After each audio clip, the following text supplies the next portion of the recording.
আমরা যদি আমেরিকার সাথে এই নেগোসিয়েশনটা করতে পারি, তোমার দেশের র মেটেরিয়াল দ্বারা তৈরি পণ্য তোমার দেশে রপ্তানি করব, সেইটাকে আমার ডিউটি ফ্রি অ্যাক্সেস দাও, তাহলে কিন্তু আমাদের জন্য বিশাল। ধন্যবাদ। ধন্যবাদ। Important point. মুশকিলটা হলো আমাদের আইনের, বিশেষ করে কাস্টমসে যেটা আমরা বলে যে আমাদের ট্যারিফ রেট অনেক হাই আমাদের কম্পিটিং কান্ট্রির তুলনায়, সুতরাং সেটাকে রেশনালাইজ কিছুটা করতে হবে, করলে আমাদের ট্যাক্স কালেকশন করবে।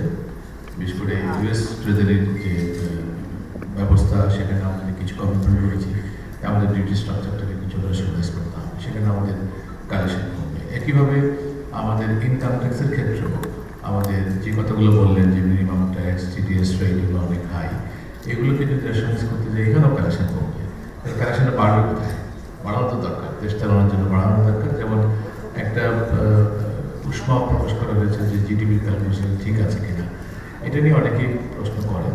কিছুটা হয়তো গোলমাল ছিল না, তাও না, রিসেন্টলি একটুখানি ঠিক করা হয়েছে।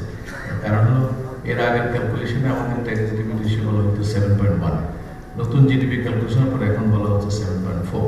এখানে হয়তো আর একটু ইয়ে করার বিষয় আছে, কিছু ঝামেলা ছিল, কিন্তু একদম গ্রসলি ঠিক নাই এটাও ঠিক না। ট্যাক্স জিডিপি রেশিও কম, এটা সত্য। আবার আমাদের এই প্রেক্ষাপটে সবচেয়ে বিপদ হচ্ছে কমপ্লায়েন্ট ট্যাক্স পেয়ার। কারণ আমরা যেহেতু ট্যাক্স আদায় কম, আমরা সবসময় চেষ্টা করি বিভিন্ন রেট বাড়িয়ে দিয়ে।